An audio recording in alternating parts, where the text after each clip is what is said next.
不斷提醒住你未來生活嘅樣以及生命嘅魔力。要咁樣諗，哦，係啊，呢個就係我新買嘅保時捷啦，而唔係，哦，睇下嗰架車，如果而家可以擁有佢，幾好呢？我通常會盡量避免採用正規嘅方法同程序，但係有好多小練習，我一直都喺度不定期咁做。當你想喺思想同信念方面下功夫嘅時候，呢啲練習或者會對你有所幫助。呢啲小練習只係我針對點樣進行想像而駕馭心想事成原則提出嘅建議。當然，之前我已經建議咗好多你可以嘗試嘅做法，例如觀察法、剷除法、講肯定嘅說話等等。為咗避免重複，我會喺原有嘅基礎上進行補充，而且同你哋分享一啲新嘅工具。上述呢啲建議都唔太嚴格，甚至亦都唔太正規。你可以針對個人獨特嘅風格同性情作出調整。領悟同掌控時空幻象嘅方法並冇對錯之分，對某個人或者對我而言行之有效嘅做法，可能並唔適用於其他人。你唔使每日或者定期做呢啲小練習。不過，如果你認為自己有必要或者好想咁樣做嘅話，了解而且懂得點樣使用呢啲練習係好有幫助嘅。呢啲練習冇嚴格嘅套路，唔會讓你有不得已而為之嘅壓力，因為你真係唔需要做任何事。你已經喺度一日一日咁打造你嘅人生，你每一刻都喺度成長，變得越嚟越優秀同睿智，而呢個係必然嘅。富於創造力的想象。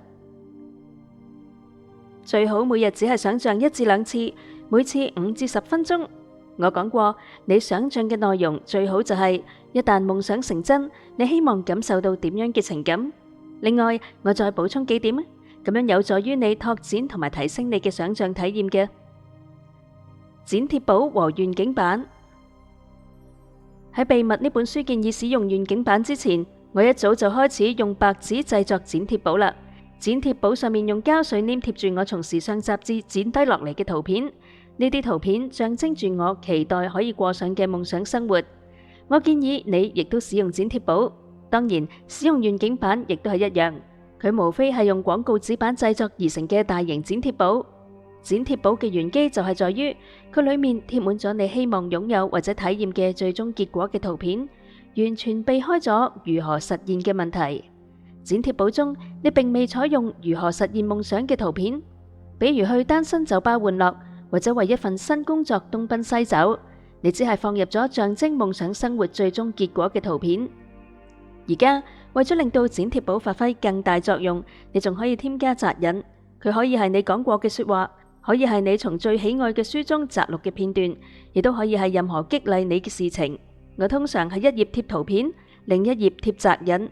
如此交叉進行，你都可以使用一啲實際生活中嘅照片，一啲最美好嘅瞬間，比如係你同朋友們快樂歡聚嘅照片，或者其他任何可以引起你美好回憶嘅照片，例如係掌控一切時嘅滿足感，比如係平和、快樂、無憂慮等諸多美好嘅情感。總之就係你希望日後能夠繼續體驗到嘅情感。對此，你可以從雜誌上剪下一啲有住快樂笑臉嘅照片，從而幫助你想象你一心追求嘅幸福。剪貼簿唔可以只係圍繞物質事物。另外，喺製作剪貼簿嘅時候，一定要放上自己嘅1、2張近照。記住，呢套拼貼作品圍繞嘅係你嘅人生。作為主人翁，你點可以唔現身呢？放上1、2張近照，可以讓你更加貼近象徵住夢想生活嘅圖片。再補充一點，我仲會喺剪貼簿中放入我寫俾自己嘅簡短便條，假裝係別人寫俾我嘅，例如係只係當某個夢想成真嘅佢哋先至會寫俾我嘅祝賀、感謝或者工作錄用通知等等。我嘅剪貼簿裏面甚至仲有我開俾自己嘅虛假支票，假裝我以自己希望嘅方式提供咗某項服務，真實嘅人同公司向我支付咗巨額報酬。關於剪貼簿，我嘅最後一條建議係不斷進行更新。盯住任何一張圖片睇咗一陣之後，佢可能就會失去一啲光彩，你嘅熱情亦都會相應減少。所以唔好只顧住向剪貼簿中添加新嘅想法同圖片，仲要將冇辦法讓你產生飽滿熱情嘅舊照片撤走。剪貼簿應該係一本你樂此不疲去翻閱嘅書，一本激發鬥志嘅心靈雞湯。關於剪貼簿，我仲有一條建議啊，不時咁讓佢休息一下。你唔見得一定要用剪貼簿先至可以進行想象，有時拎到新出版嘅一期好好嘅雜誌，同樣亦都可以起到好好嘅作用。另外，想象嘅時候最好可以眯埋眼，喺腦海中創造自己嘅圖片。記住，係冇固定套路可言㗎。充滿活力，想象之前先盡力揾到感覺，真正理解到你係一個具有神性嘅創世主，喺你身上一切都有可能。你要理解到你真真正正值得擁有你敢於相信嘅一切，而且堅信你嘅思想始終可以成為現實。提醒自己，夢想嘅實現並唔係你親手編排嘅結果，你需要做嘅只係決定，而且專注於最終結果。宇宙會為你處理細節問題，宇宙同埋佢嘅原則會接收到夢想嘅影像。喺想象嘅時候，佢會發現你嘅想法，等待你為之邁出嘅第一步。之後佢將全盤接手，使之成真。呢個係定律。想象之前，你仲可以做一件事嘅，提醒自己之前取得嘅所有成功，尤其是係與你當前夢想較為類似嘅成功。面對挑戰嘅時候，你都可以提醒自己你過去戰勝類似逆境嘅經歷。如果有必要，可以寫低或者思考人生中其他所有類似嘅時刻，例如係當宇宙以你嘅名義接管細節問題嘅時候，當你相信夢想終將成真嘅時候，當你戰勝咗恐懼之心嘅時候，跟住你之後就會獲得咗急需嘅幫助。想象之前睇睇呢一啲列表，想想你嘅成功。咁會幫助你進入正確心境，加強你嘅信念，即係你所有嘅夢想終將成真。進入完美心境絕唔係容易嘅事。如果喺開始之前，你感覺有啲壓力或者苦惱，唔好同自己過唔去啊！盡量做啲你可以做到嘅事，或者揾下感覺啊。例如係聽下音樂，讀一啲深刻嘅句子，或者簡短咁聽聽音頻節目等等。你嘅想象，包括佢最終產生嘅結果，一定可以引發巨大改觀。咁係因為如果以呢種方式進行想象，局限性信念嘅阻力就會少好多啦。你喚起嘅心境會減少呢啲局限性信念，最終無論係咪進行想象練習，你都將會習慣於從呢啲視角展開思考。超越夢想，想象嘅時候，我有時仲會做一件事情，超越夢想啊！喺思考人生嘅時候，我會假裝自己所有夢想都已經成真，跟住我就會思考，而且好奇，到時我希望實現嘅新目標又會係乜嘢？我會好奇，當我悟到咗更高嘅真理之後，我會有點樣嘅想法？我會好奇，到時我會同點樣嘅人打交道？我會沉思未來嘅優先事項，而呢一切都係事先假定，我嘅夢想已經成真。我睇到咗未來嘅自己，卓有成就，樂於助人。我想象住作為未來嘅嗰個我嘅人生會係點嘅樣？我企喺未來嘅視角，話俾而家嘅我知。哦，堅持到底啊！如果你可以睇到我而家睇到嘅一切，你一定會興奮咁樣當場暈倒嘅。繼續前進，享受旅途，無論遇到幾大嘅挫折，朝住我而家所處嘅位置前進啦。你嘅努力一定會讓一路上遭遇嘅坎坷有所值噶。為超越夢想進行想象嘅前提就係假裝你當前嘅夢想已經成真，咁樣嘅想法同假設將力求成為你人生嘅一部分，讓你真正體驗到夢想成真一刻嘅成就感。而體驗呢種成就感嘅唯一方法就係實現呢啲成就。專注於最終結果，尤其是與之相關嘅情感，你將激勵神奇嘅宇宙為你想清楚點樣先至可以實現，而且佢一定可以做到。佢從來就冇失敗過。趣味盎然，假裝夢想已經成真，以呢種方式想象或者思考夢想，呢項練習無需要單獨進行。我曾經建議過，想象練習最好就係每日1至2次，每次5至10分鐘。但係呢度指嘅係喺屋企或者喺辦公室某個安靜嘅房間中進行嘅專注練習。除此之外，每日任何一個時間，你都可以快樂不經意咁發下白日夢啊！呢個亦都係冇套路可言。記住，想象之所以有效，係因為想法真係可以成為現實。無論你係咪進行想象練習，心想事成原則永遠都唔會變。你嘅所有想法，包括想象嘅畫面在內，都力求成為現實。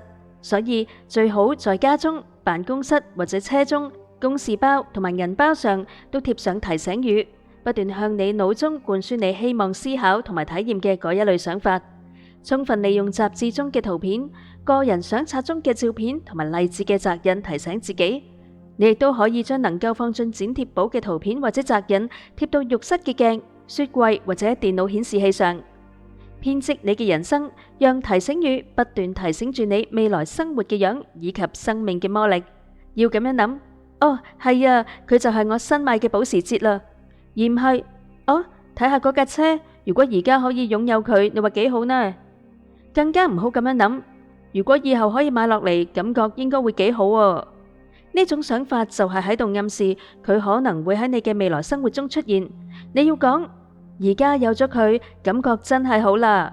假裝佢而家就為你所有，假裝佢而家就泊喺你嘅停車場裏面。索引卡，為咗激勵自己專注思考最終結果，我往往仲會做一項練習。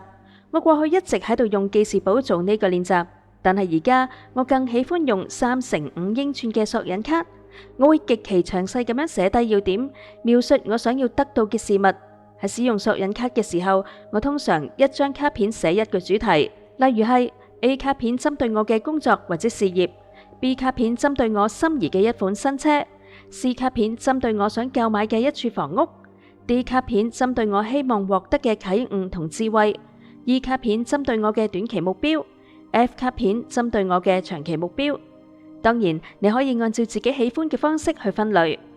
目前我最喜歡嘅一張卡片上列出咗我希望實現嘅3個目標。呢3個目標並唔算難，但係如果可以喺不遠嘅未來實現佢，唔單止會極大咁樣激勵我，仲將會有力咁證實我踏上咗一條正確嘅軌道。呢啲目標都好合理，但係亦都不乏挑戰性。邊3個相對簡單嘅目標有望喺跟住落嚟嘅1年成為現實？佢哋將會引證你踏上咗正確嘅軌道，極大咁樣激勵你，而且讓你喺展望未來嘅時候信心十足。將佢寫喺同一張卡片上，呢個就係我之前講到嘅中期目標啦。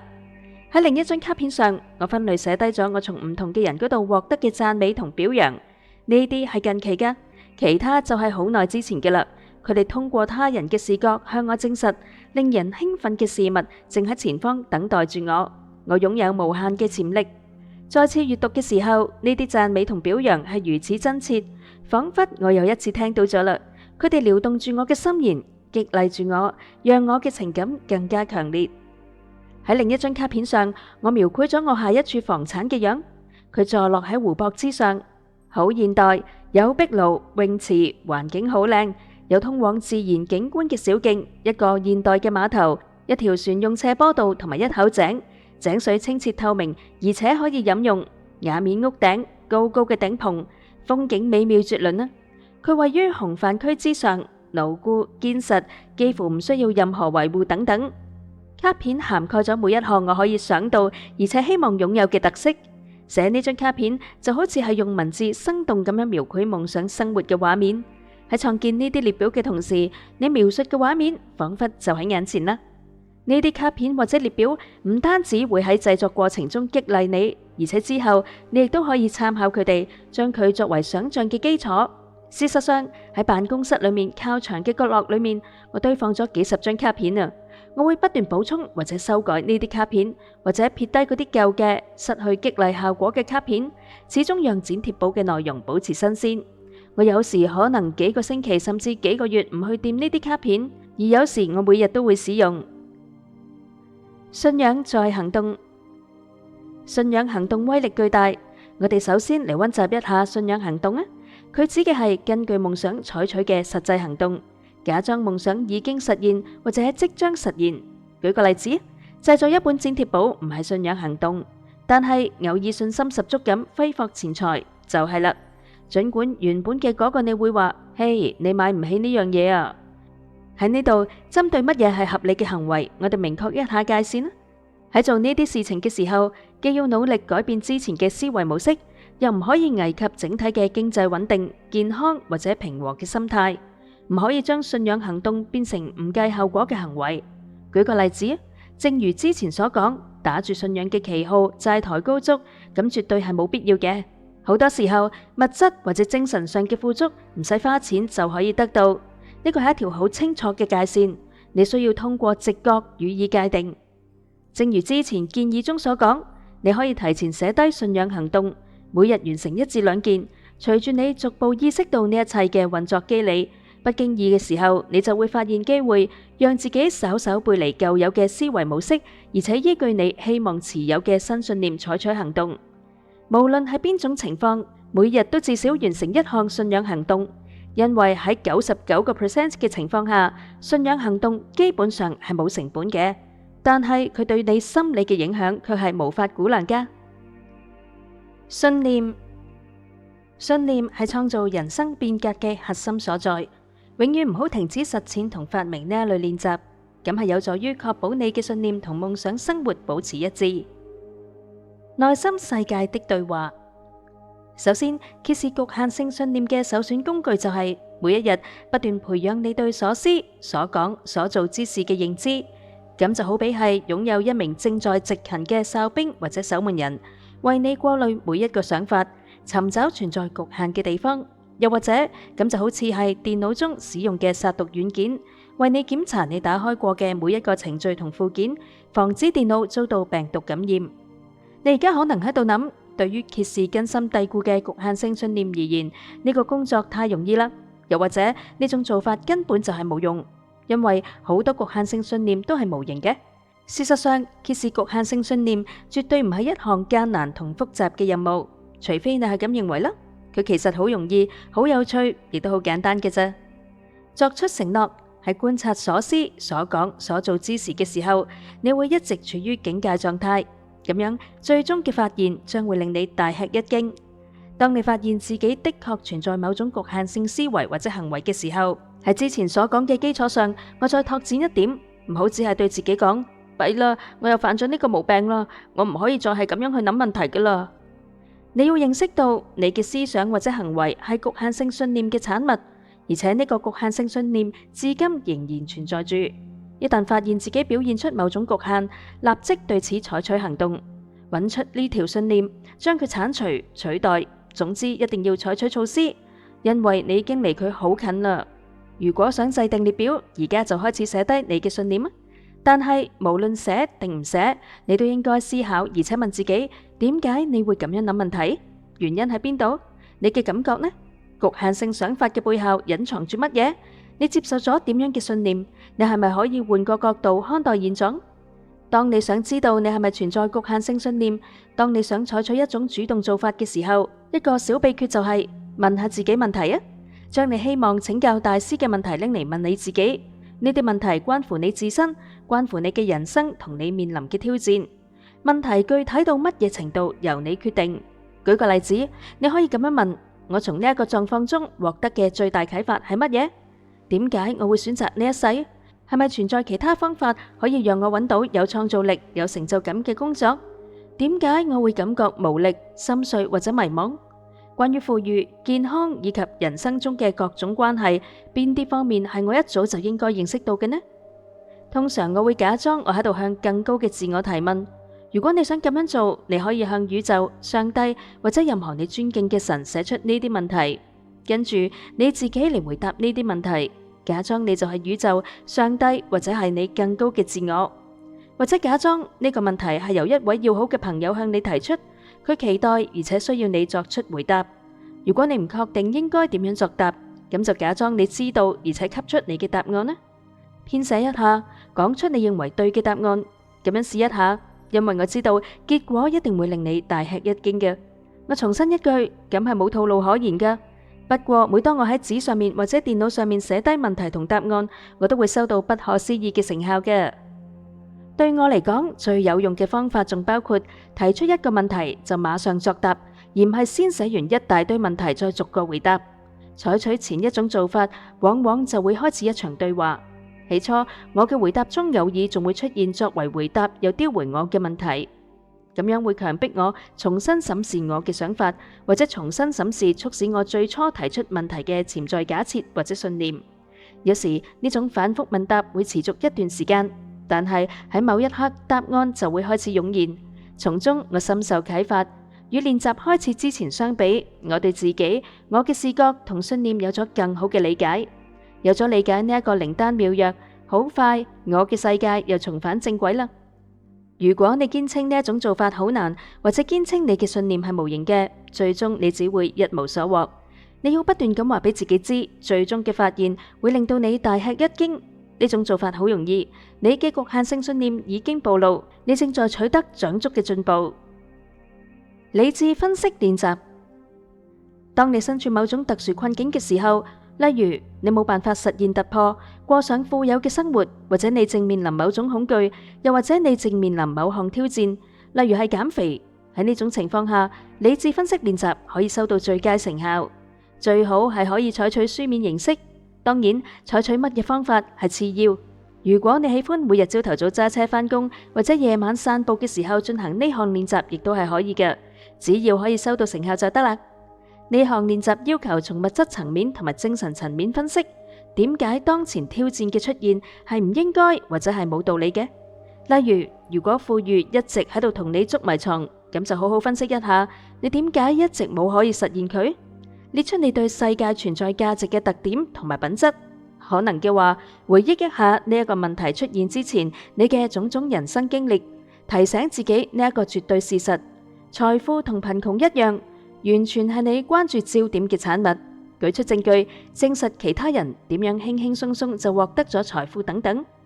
回想一下你喺人生中取得嘅其他成功，例如你喺健康、友誼或者快樂方面明確實現咗想要嘅結果，而且認識到獲得財富、實現銷量或者簽署合約，佢嘅難度同獲得健康、友誼、快樂其實都係一樣嘅。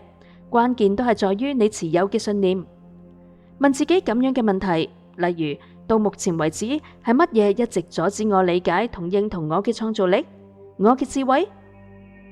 跟住每當無意間遇到一條局限性信念，捉緊佢，唔好放過佢啊！將佢包含嘅所有錯誤邏輯從你嘅系統中完全清除出去。呢項理智分析信念嘅小練習非常之有用，因為佢較符合你理性思維嘅一般原理同傾向性。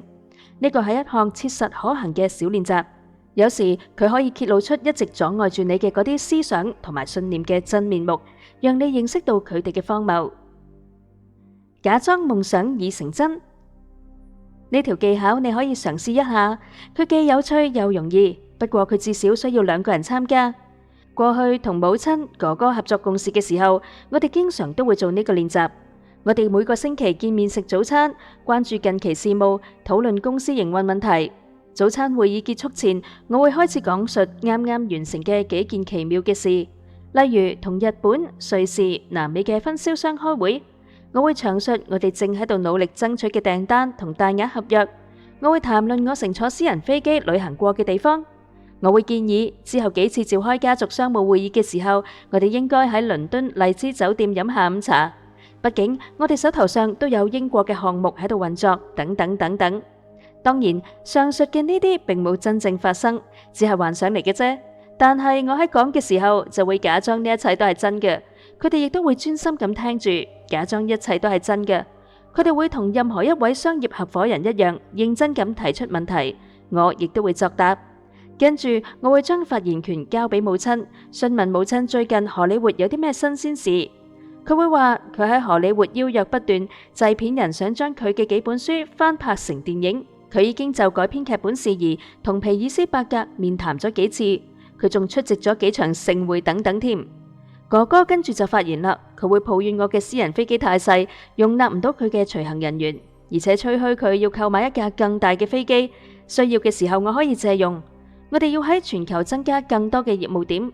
我話哥哥，我喺泰國收工之後，你喺巴黎完成呢一筆交易。媽媽，你電影收工之後，我哋就喺香港會合，好好放鬆下。而家我知道你可能喺度諗，我比你最初想象嘅仲要癲啊！但係喺呢啲會議上，我哋真係好開心啊！我哋將各自嘅幻想同從書籍中讀到嘅勵志話語結合咗起嚟，而且分享咗呢個星期新獲得嘅視覺或者突破。會議結束嘅時候，我哋每個人喺離開餐台嘅時候都發上咗白日夢啦。記得有一次，哥哥正喺拉斯維加斯 Magic 服務展展覽我哋嘅 T 恤衫系列。為咗幫助佢作積極思考，我通過佢入住嘅嗰間酒店嘅前台，俾佢發咗一份傳真。以大號字體寫低緊急求助，急需借用你的噴氣式飛機，我如何聯繫飛行員？儘管我哋3個人從來未坐過私人飛機，但係因為公司業務嘅關係，我哋嘅足跡已經遍踏全球。而且就喺呢一刻，2位荷里活製片人有意將母親嘅書《淑男》翻拍成電影。其實讓思想發揮作用，以積極嘅方式進行思考，既簡單又有趣。發揮創造力，釋放自己，始終牢記今日嘅思想就係繪製明日畫卷嘅顏料，呢個係定律嚟㗎。重視內感官，呢一個係完全不同嘅技巧。我喺做決定同加強內感官嘅練習嘅時候，會使用到佢。面對任何一種選擇，我都會努力將佢轉化為一道是非題。跟住我會清楚咁問出呢道問題，眯埋眼做幾個深呼吸，想象係呢個詞，然之後再想象唔係呢一個詞。我會特磨腦海中嘅視覺畫面，讓呢2個詞跳嚟跳去，以期待睇得真切。邊個詞睇起嚟更大、更佔主導地位，或者離我更近，我就認為佢係宇宙或者更高嘅自我給出嘅答案。我聽講其他人亦都做住呢種練習，具體形式有別於此。例如係有一種形式建議，呼氣嘅時候呼出你嘅問題，吸氣嘅時候你就會得到答案，係或者唔係。我建議你至少嘗試一下，你可以按照自己喜歡嘅方式進行。答案嘅精準性以及為你提供嘅幫助，必定會令你心服口服。我甚至都可以想起有咁樣嘅1-2次，我冇聽從答案嘅建議之後，有幾咁後悔啊！我經常使用呢一個技巧，有時一日會用上好幾次，就連小事亦都唔例外。例如係行街嘅時候選擇咩牌子，或者係唔係要打電話俾某個人。呢種練習你做得越多，就越得心應手。喺做小嘅決定嘅時候，使用呢一個技巧，好好嘅一點就係，你會逐步相信你得到嘅答案，而且可以更好咁磨練內感官，以備日後有更大嘅用場。呢啲答案到底來自何處？你必須要認識到，佢哋來自於內在，來自於你啊！呢項練習並唔係要強迫你放棄你嘅力量同權威，相反，佢只會增加你嘅力量同權威。我哋嘅內感官同我哋嘅身體感官好似嘅。如果不被使用，你就會慢慢忽視佢，無視佢嘅存在，或者將佢比喻為我哋嘅肌肉更加貼切一啲啦。如果不被使用，佢就會萎縮，慢慢地，我哋只會依賴於一直使用嘅嗰啲肌肉。通過使用呢一種是非問答技巧，你可以讓從未使用過嘅內在肌肉開始伸縮。通過練習，你會逐步習慣於喺做決定嘅時候參照你嘅感覺，最終你唔使刻意編排，就會不由自主咁樣進行呢項練習。面對決定嘅時候，你會本能咁樣問自己，而且做出選擇，就好似呢一刻你已經不由自主咁樣喺度思考佢一樣啦。每日目標，呢個係磨練內感官嘅另外一項練習。呢項練習針對嘅係我哋嘅信仰。每日選擇一個極易實現嘅目標，一個你堅信可以實現嘅目標，雖然冇辦法實現嘅概率亦都佔到50%。你可能希望完成某項任務，或者開始一項新任務，或者聽到讚美，例如係圍繞你嘅髮型等等，或者發現某樣嘢，例如係$1。總之，任何目標都可以。舉個例子啊，仲喺度創作音頻節目嘅時候，我就積極咁樣將佢作為訂閱產品推銷。1年12個月，每個月我會向訂閱者郵寄1期錄音。我經常，實際上每日都會選擇一個數字，即係我希望收到嘅網上訂單數。令我吃驚嘅係，我竟然頻頻命中，而且毫厘不差。我嘅做法係咁嘅，每日朝頭早，我會坐喺一個安靜嘅地方，令到精神高度集中。我會同宇宙或者上帝進行一次個人交談。我會話俾宇宙知我希望售出嘅數量，通常我講嘅係最少值，解釋點解我想賣出呢個數量，給出我嘅個人理由，說明對我係意味住乜嘢。我甚至仲會審視呢一個請求係咪合理。呢個練習有別於祈禱或者思考嘅地方，就係在於關注焦點嘅強烈程度同清晰程度。我喺度直接同宇宙交談，而且我好清楚佢聽到咗我講出嘅每一個字。跟住我會喺腦海中生動咁樣睇到一幅畫面，睇到自己正喺度按訂單發貨。作為一項信仰行動，我會完全按照希望售出嘅數量製作節目，將佢打包好，隨時準備寄出。呢項練習之所以擁有咁巨大嘅威力，原因之一就係通過令到成為一項合理同埋可信嘅請求，我更加堅信佢能夠實現，咁樣增強咗我嘅信念，即係成功無可避免。憑藉住正確嘅信念，我哋對合理下嘅定義容納得下任何一項請求。喺行動同信仰嘅作用下，我哋嘅請求就可以無限拓展，將我哋喜歡嘅一切事物包括在內。關於呢項練習，有幾個重點需要注意一下。願望成真嘅時候，必須表揚一下自己啊！你必須要咁樣做㗎，因為咁樣意味住你理解咗你喺塑造人生事件中扮演嘅角色。反過嚟，事情未獲成功嘅時候，你必須要擔起責任。咁樣並唔意味住你要生自己嘅氣，或者揮舞雙手大聲話：哦，我唔知道喺邊度出錯啊！咁樣係意味住你聽日要再試一次，關注點要更清晰，請求得更精確，而且你要更好咁樣進行想象，或者仲可以嘗試一項新嘅信仰行動。如果不得不降低標準，好讓你嘅請求更加合理或者可信，咁亦都可以按照你嘅想法去做啦。呢度唯一不可改變嘅就係，即使降低咗期望值，願望成真嘅時候，你亦都必須因為能夠調用宇宙魔力而表揚自己。如果你嘅請求看似好容易實現，咁樣你好難會咁樣去做，因為你會提供合理解釋。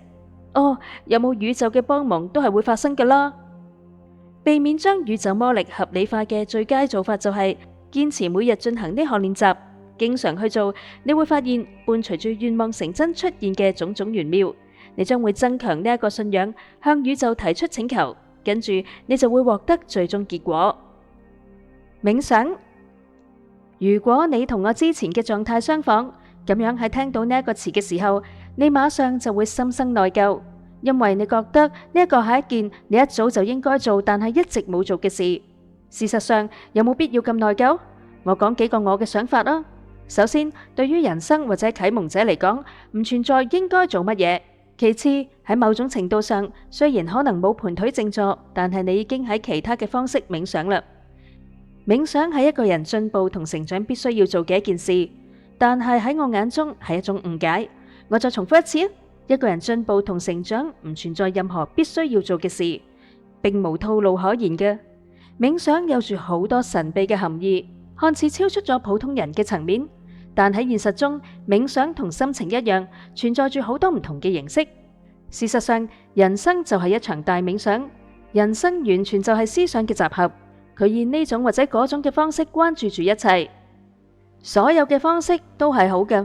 你係咪按照瑜伽嘅方式冥想？咁同你嘅精神演變以及你能夠擁有嘅洞察毫不相關。聽音樂、睇書、慢跑、散步、想象、睇電影、享用豐盛大餐、感受大自然，或者淡定咁樣抽住雪茄，開始新嘅一日。所有呢啲都係冥想方式，所有呢啲都會安撫同埋放鬆我哋嘅思緒。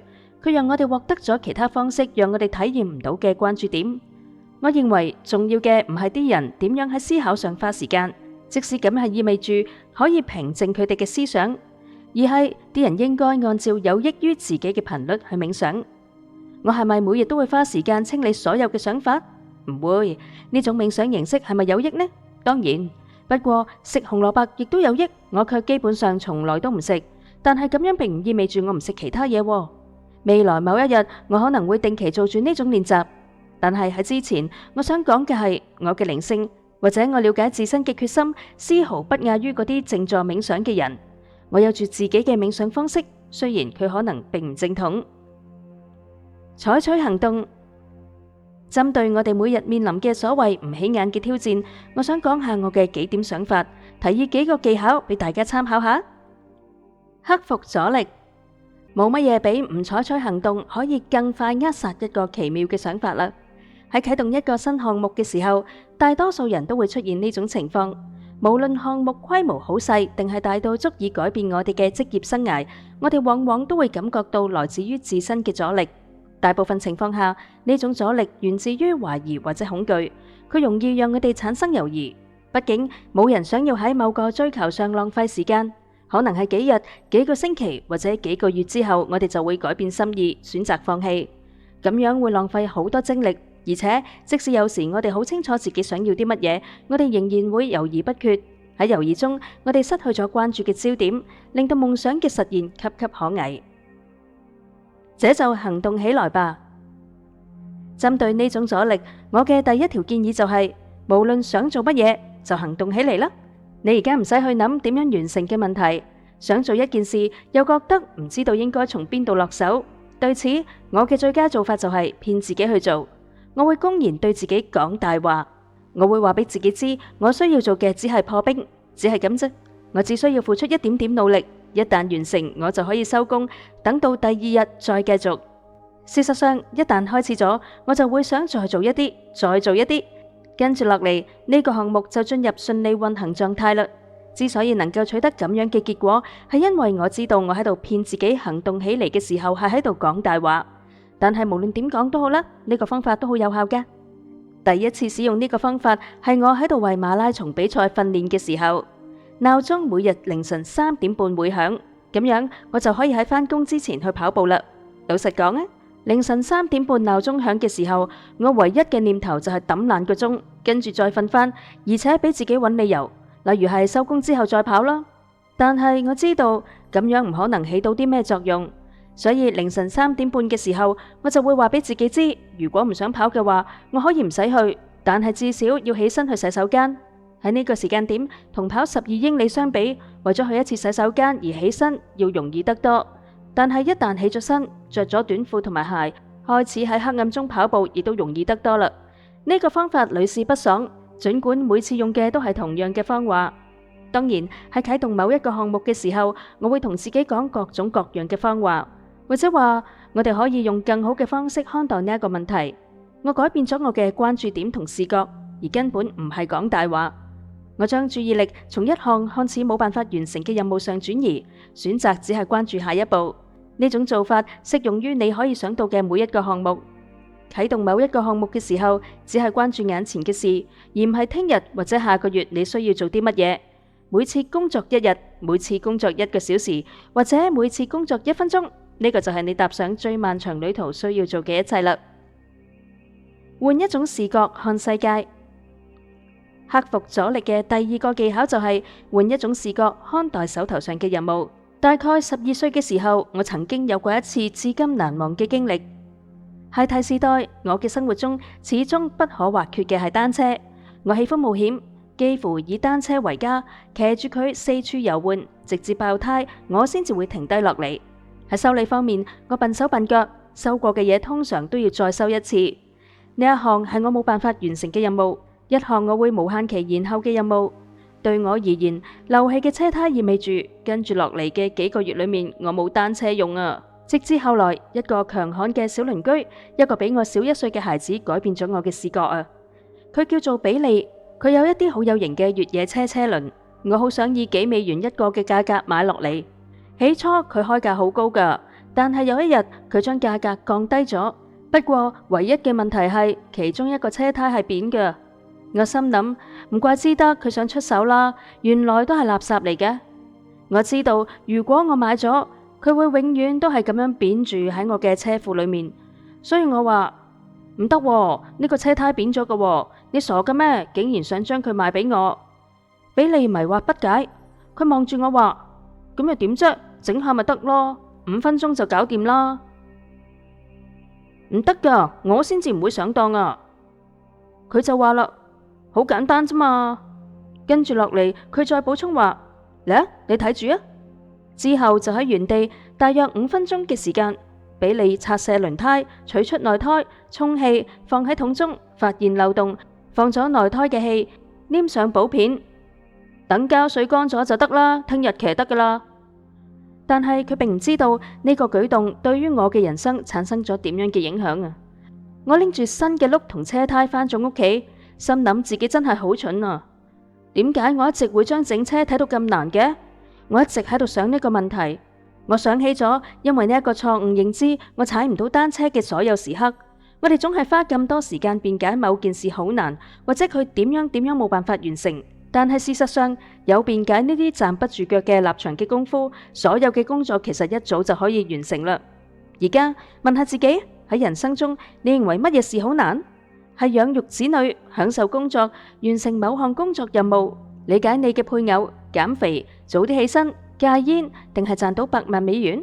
而家係時候換一種視角看待呢一切啦，因為就好似飛行、登月或者黑龍洋一樣，冇咩事會好難，會冇辦法做到，亦都冇咩事係好容易或者唾手可得嘅，除非我哋係咁諗啦。作出承諾，克服阻力嘅第3條技巧就係對自己作出承諾，唔俾自己留後路，或者話要自斷退路。喺寫呢本書之前，我創作音頻節目就係自斷退路嘅範例。某年12月，我話俾電子郵件訂閱者知，我將會創作一個12小時嘅音頻節目，名為《生命的無限可能》。跟住落嚟嘅1年裏面，我會每個月發行1期錄音。馬上喺1日嘅時間裏面，我向網上支付同埋預先支付者首先賣出咗價值$5000嘅訂閱產品。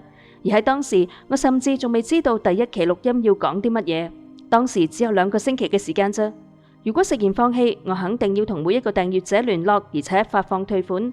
但係呢個唔係我想要嘅結果，所以我馬上開始，而且一直做落去，一次發佈1期錄音。同樣，我會經常自己寫下個月嘅劇本。嚟啦，只係寫幾段就得噶啦，開始寫啦。邁出第1步之後，我有咗動力，有咗素材，第2步已經不在話下啦。激勵自己。勵志書籍市面上已經有唔少啦，我無意與佢哋一爭高下，所以呢度我只係想補充2條簡單嘅建議。第一，始終唔好忘記你所追求嘅回報，理解到你今日做嘅每一件事都係喺度為獲得財富作準備。無論你有冇發現，你做嘅每一件事都係喺度為你過上夢想生活做準備。你經歷過同正喺度經歷嘅一切，哪怕係痛苦或者瑣碎嘅事，都係準備工作中不可或缺嘅一部分。舉個例子，如果你過快實現咗夢想，佢可能亦都會好快咁從你嘅指尖流掉。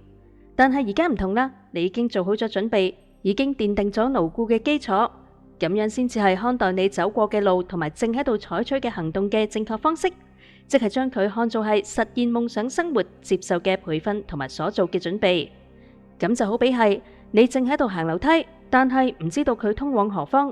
不過如果呢個時候你知道，無論係幾咁具有挑戰性，亦都無論你睇起嚟係有幾咁偏離正軌，每行上一層樓梯就會讓你距離目標嘅實現更近一步。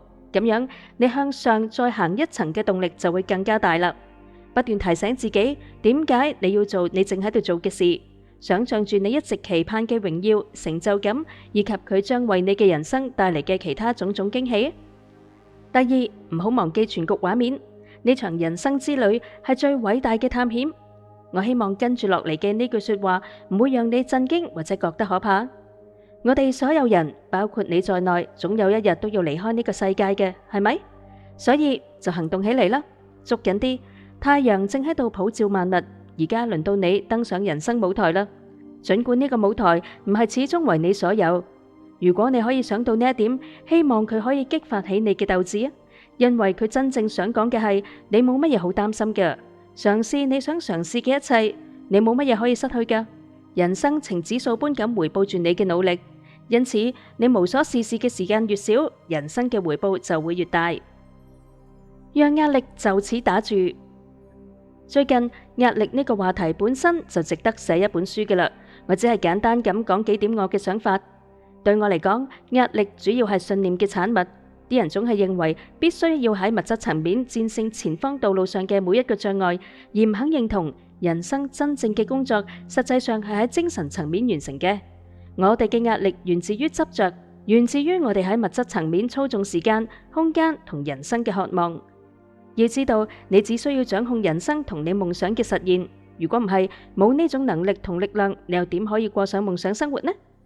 我哋大錯特錯，我哋忘記咗一點，掌控自己嘅人生道路呢項工作唔可能喺物質層面完成，佢始自於內在世界。我哋可能仲記得，我哋唔可以試住去控制某個人、地方同事物，而係應該從富裕、健康同和諧角度關注我哋夢想生活嘅全局，將細節問題交由宇宙處理。讓我哋倍感壓力嘅，其實正係呢啲細節問題，但係佢哋屬於宇宙嘅管轄範圍，而唔係我哋嘅物質自我。人生係一場精神層面嘅競賽，要想獲勝，佢必須要喺精神層面完成。取勝嘅關鍵就係在於你對呢一個信念嘅認同。雖然我哋嘅人生係從物質層面嘅角度表達嘅，但係真正嘅工作卻係喺精神層面完成嘅。而家喺睇呢幾頁嘅時候，你正身處物質世界，以物質層面嘅方式思考人生，所以你會有邏輯性咁樣對比你而家所處嘅位置同你希望到達嘅位置，你會將佢看成係一個物質層面嘅終點。你繼而推論，為咗從物質世界嘅 A 點到達 B 點，你要操縱所有嘅物質事物，咁樣先至可以完成呢一場旅行。但係咁樣正正就係幻象欺騙我哋嘅地方啦。A 點同 B 點不過係內在精神世界嘅影像，所以要想從虛幻嘅 A 點走到 B 點，必須予以操縱嘅係精神層面嘅呢一場旅途。當人生擲逐不前，當人生看似冇咩希望，當屢屢碰壁嘅時候，你會點做？喺呢方面，我嘅最佳範例就要返到去零售 T 恤衫嘅日子啦。當時整個行業開始改變，我哋所做嘅一切努力都冇辦法讓我哋逆流而上，佔據優勢。我唔想詳細描述我哋做過嘅所有瘋狂嘗試啦，例如係直銷、促銷、拓展新嘅業務地點，與部分批發客戶開展有創意嘅營銷活動等等。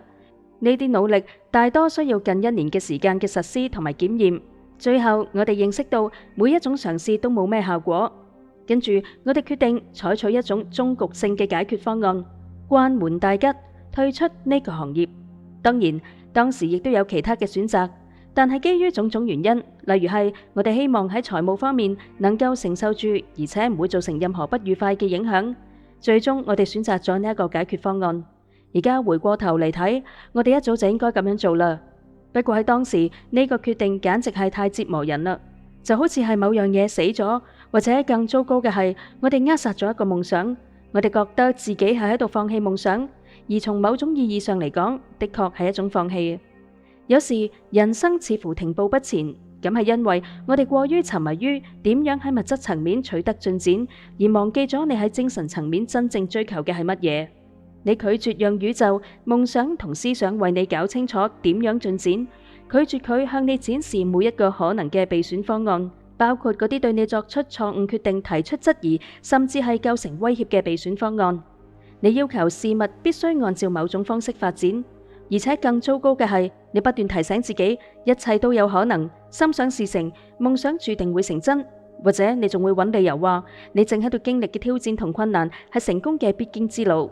但係對我哋嚟講，對於事情應該點樣進展，我哋嘅思路最終會越嚟越窄。出於當時冇辦法睇到嘅各種深層次原因，我哋喺物質層面追求嘅夢想最終未可以成真。回過頭睇睇，嗰次轉型對我哋3個人嚟講係有幾咁好。我哋都已經認識到，如果當時冇果斷作出嗰個決定，我哋等於係喺度推延各自而家所過嘅精彩生活。早喺關店之前好長嘅時間，我哋嘅生活就冇咗樂趣。我哋都已經知道自己希望過點樣嘅人生，但係我哋就係唔願意放開呢一份阻止我哋前行嘅事業。我哋辯解話，如果可以賺到錢，一切都會好起嚟，而且欺騙自己話要追求其他嘅夢想，呢份事業係不可或缺嘅。當你唔再反抗或者堅持嘅時候，事物嘅運作會好得令你震驚啊！如果唔誠實對待自己，你將會危機四伏，動搖根本。呢一個係好複雜嘅話題，因為雖然看似阻止人生為你效力嘅理由有百千萬種，但係我認為佢哋最終都會歸到呢2大類：一係你喺正確嘅軌道上，但係你嘅信念同行動存在衝突；一係你冇傾聽你嘅心聲，冇傾聽你內心最深處正喺度燃燒住嘅渴望。你嘅探險旅途需要換一個方向。無論歸於邊一類，誠實同自我探索都將會幫助你發現前行之路。以上就係我嘅工具同技巧啦，佢哋都好好操作嘅。只係如果你認為呢啲工具或者技巧過於簡單，挑戰性唔夠，我估你可能喺度諗啟蒙同埋覺悟係一項艱難同埋艱巨嘅任務。如果你真係咁諗嘅話，咁樣我要請你三思啦。啟蒙也好，覺悟也罷，佢嘅到來係非常之自然同埋容易嘅。為咗得到佢，你無需要將自己封閉起嚟，過住隱居生活。你只需要一啲新嘅思維啫。心靈成長實際上只有一個途徑，通過思想實現夢想生活。實際上亦都只有一個辦法，仍然係通過思想。任何一項通過提升夢想或者擴展意識而對你嘅思想產生積極影響嘅練習，都係最寶貴嘅。無論係通過結構化程序、定係清晨嘅一杯咖啡，花啲時間拓展一下你嘅理念啊！佢一定將會加速你夢想嘅實現㗎。